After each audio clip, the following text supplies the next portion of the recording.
নমস্কার, ভেজিটেরিয়ান ডিলাইটের সকল বন্ধুদের আমি আরও একবার স্বাগত জানিয়ে আজ আমি একটি নতুন সুন্দর রেসিপি আপনাদের কাছে নিয়ে চলে এসেছি। তো আসুন আপনারা আমার সঙ্গে থাকুন, ভিডিওটাই দেখতে থাকুন। সরি বন্ধুরা, গলার আওয়াজটা একটু, শরীরটা ভালো না, তাই আপনারা খারাপ পাবেন না, একটু নিজের মতো করে দেখে নেবেন। আচ্ছা, তো আজ আমি বানাচ্ছি শাহি সোয়া চাংস বা সোয়াবিনের কোপ্তা কারি। শাহি এটা এর জন্য নাম দিয়েছি যে এখানে সব শাহি মশলাই এখানে পড়বে। এখানে আমি নিয়েছি প্রায় 200 গ্রাম থেকে 185 থেকে 200 এরকম সোয়াবিন নিয়ে একটু বয়েল করে নিয়েছি। নিয়ে তারপরে ঠান্ডা করে ভালো করে একবার ধুয়ে জল নিংড়ে নিয়ে একটা গ্রাইন্ডারে দিয়েছি 2 কাঁচা লঙ্কা, 1/2 ইঞ্চি পরিমাণ একটু আদা দিয়ে আমি এটাকে একটু গ্রাইন্ড করে নেব। খুব মিহি পেস্ট করব না, একটু যেন এবড়ো খেবড়ো এরকম থাকে ওরকম করে নামিয়ে নেব। নামিয়ে তারপর দেব এখানে প্রায় 3 টেবিল স্পুন দেব বেসন, 1/2 টিস্পুন লাল লঙ্কার গুঁড়ো, একটু গোলমরিচের গুঁড়ো দিব, ফ্রেশ কুচনো কিছু ধনেপাতা দিব, দিয়ে এটাকে ভালো করে দেব 1/2 টিস্পুন কালো জিরে। সুন্দর করে একটু হাত দিয়ে ভালো করে মেখে আমি রাউন্ড করে কোপ্তার আকারে শেপ দিয়ে নেব। এই কোপ্তাটা আপনারা আপনাদের নিজেদের পছন্দ অনুযায়ী শেপ দিতে পারেন। তো আমি রাউন্ড শেপ দিয়ে গোল গোল ছোট ছোট বলের মতো করে নিয়েছি। নিয়ে আমি এরই মধ্যে গ্যাসে একটা ফ্রাই প্যান বসিয়ে তেল বসিয়ে রেখেছিলাম। আমি এখানে দিয়েছি সাদা তেল, দিয়ে তেলটা গরম হওয়ার পর আমি কোপ্তাগুলিকে দিয়ে এভাবে একটু গোল্ডেন ব্রাউন করে একে একে ভেজে তুলে নেব। এটা খুব জোরে করে নাড়বো না, তা ভেঙে যেতে পারে, সেরকম আস্তে আস্তে নাড়বো। আর সোয়াবিনটা যখন আমি গ্রাইন্ড করব তখন এটা আপনারা একটু দেখে নেবেন, জলটা খুব ভালো করে নিংড়ে নেবেন, না হলে যদি জল থেকে যায় তাহলে সোয়াবিন ভেঙে যাওয়ার ভয় থাকে, কোপ্তাগুলো ভেঙে যাওয়ার ভয় থাকে। তো যাই হোক, আমি আমার এগুলো কোপ্তা ভাঙিনি, সুন্দর করেই হয়েছে। আমি সব এখন একটা একটা করে ভেজে তুলে নেব। এভাবে একটা বাটিতে তুলে নেব। তুলে নিয়ে তেলটা গরম হওয়ার পর আমি কি করব, এখানে গোটা কারিটা এখন আমি তৈরি করে নেব।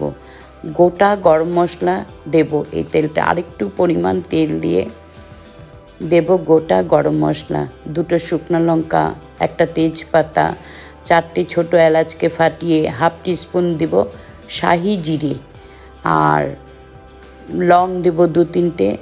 এরকম সব কিছু দিয়ে তারপর আমি কি করব, মশলাটাকে একটু ভাজবো তেলে। যখন মশলাটা একটু ভেজে একটা সুন্দর গন্ধ চলে আসবে তখন আমি কি করব, এই মশলাটার মধ্যে আমি একটা পেস্ট তৈরি করে রেখেছিলাম।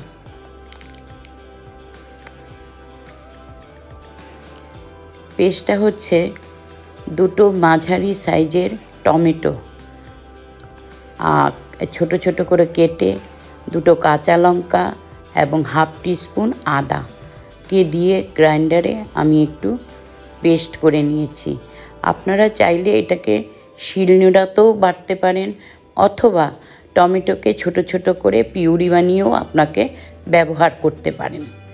তো যাই হোক, আমি এটাকে গ্রাইন্ডারে পেস্ট করে নিয়েছি। নিয়ে যখন গরম মশলাটা একটু গরম হবে তখন আমি কি করব, এই তেলের মধ্যে দিয়ে দেব আমি পেস্ট, টমেটো আর আদা কাঁচা লঙ্কার যে একটা পেস্ট তৈরি করে রেখেছিলাম সেটা আমি এই কড়াইতে ঢেলে দেব। কড়াইতে ঢেলে আমি কি করব, 2-3 সেকেন্ডের জন্য একটু নাড়ব। নেড়ে তারপরে আমি কিছু শুকনো গুঁড়ো মশলা এখানে অ্যাড করব। যেমন দিব 1/2 টিস্পুন নুন, দেব 1/2 টিস্পুনের চেয়েও কম একটু হলুদ গুঁড়ো, দিব একটু ধনে গুঁড়ো, আর দিব একটু জিরার গুঁড়ো। এরকম দিয়ে সব কিছুকে আবার ভালো করে বেশ একটু কষতে থাকবো যতক্ষণ পর্যন্ত টমেটো, আদা এবং কাঁচা লঙ্কার গন্ধটা চলে না যায় বা মশলাটা তেলের সঙ্গে ভালো করে কষানো না হয়, ততক্ষণ পর্যন্ত আমি কি করব, একটু নেড়ে যাব। আর দেব কাশ্মীরি লাল লঙ্কার গুঁড়ো হাফ টিস্পুন। এটা দেব একটু রং বা কালারের জন্য। আর তার থেকে কম দেব একটু ঝাল লঙ্কার গুঁড়ো, লাল লঙ্কার গুঁড়ো দিয়ে আবারও আমি বেশ খানিকক্ষণ এটাকে নাড়বো কষবো এরকম করতে করতে যখন দেখব বেশ ভালো করে আমার এই মশলাটা, আদা, কাঁচা লঙ্কা, টমেটোর গন্ধটা, কাঁচা গন্ধ চলে গেছে, মশলাটা ভালো করে তেলের সঙ্গে একটু কষানো হয়ে গেছে, জলও ছেড়ে এসছে, তখন আমি 2 টেবিল স্পুন দিয়ে দিব একটু মালাই, দুধের যে মালাইটা সেটা আমি দিয়ে দেব। আপনারা চাইলে এখানে ফ্রেশ ক্রিমও ইউজ করতে পারেন, কিন্তু আমি মালাই দিয়েছি 1 টিস্পুন চিনিটা দিল যেমন নিরামিষ তরকারিতে খেতে খুব ভালো লাগে এবং কালারটাও সুন্দর হয়। আমি এখানে দিয়েছিলাম, যখন সোমবার দিয়েছি গোটা মশলাকে, তখন হাফ টিস্পুন চেয়েও কম একটু হিং ফোড়ন দিয়েছিলাম, বলতে ভুলে গেছি। তো হিংও দিয়েছিলাম। যাই হোক, এবার সব কিছু সুন্দর করে নেড়ে আমি কি করব, রুম টেম্পারেচারে থাকা 1 কাপ পরিমাণ লিকুইড দুধ গরম করে ঠান্ডা করে রেখেছিলাম। এই দুধটা কি করব, এখন এই মশলার মধ্যে দিয়ে আবার একটু নাড়ব। যেহেতু এটা একটা শাহি কারি বা শাহি কোপ্তা কারি, তার জন্য এখানে সমস্ত শাহি মশলাগুলোই আমরা বা শাহি ইনগ্রিডিয়েন্টসই ব্যবহার করব। তবেই তরকারিটা খেতে তত বেশি টেস্ট হবে এবং দেখতেও ফ্লেভারেবল হবে। তো যাই হোক, এখানে আমি এগুলো দিয়ে দেব।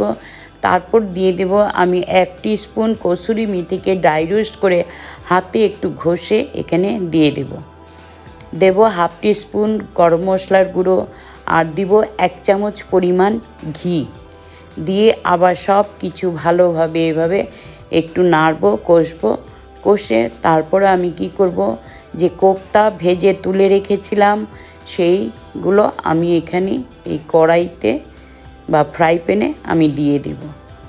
আর এখানে আমি একটা গোটা কাঁচা লঙ্কা দিয়েছি। কাঁচা লঙ্কাটা আপনারা চাইলে নাও দিতে পারেন, তো দেখতে ভালো লাগে বা কাঁচা লঙ্কার একটা গন্ধ ভালো লাগে, চিড়ে আমি একটা দিয়েছি, বেশি দেইনি। তো তারপরে দিয়ে দেব কোপ্তাগুলো দিয়ে খুব বেশি নাড়বো না, কেননা বেশি নাড়লে হয়তো ভেঙে যাওয়ার ভয় আছে। জাস্ট একটু মানে এপিট ওপিট করে বা গ্রেভিটা এটার উপরে একটা হাতার সাহায্যে তুলে দেব, দিয়ে 2 থেকে 3 মিনিট পর্যন্ত একটু ঢেকে আঁচ কমিয়ে আমি রেখে দেব। তারপর 5 মিনিট পরে আমি গ্যাসটা বন্ধ করে আরও 5 মিনিটের জন্য আমি রেখে দেব। Now my curry is almost done for serving. তো আমার এই তরকারিটা বা কোপ্তা কারি এখন পরিবেশনের জন্য সম্পূর্ণরূপে তৈরি। তো এখন আমি এটা একটা প্লেটে সার্ভ করে দেব। তো এটা আপনারা পোলাও, ফ্রাইড রাইস, জিরা রাইস সবের সঙ্গেই খেতে পারবেন। রুটি, লুচি, নান, লাচ্ছা পরোটা, রুমালি রুটি সব কিছুর সঙ্গে পারবেন খেতে, কেন এটা ভীষণ টেস্টি, ভীষণ সুস্বাদু। আপনারা যার যেমন যেভাবে ভালো লাগে আপনারা সেভাবেই খেতে পারবেন। তো বন্ধুরা, আশা করব আপনাদের এই রেসিপিটা নিশ্চয়ই ভালো লেগেছে, আর আপনারা এতক্ষণ আমার সঙ্গে থাকার জন্য আপনাদের অসংখ্য ধন্যবাদ।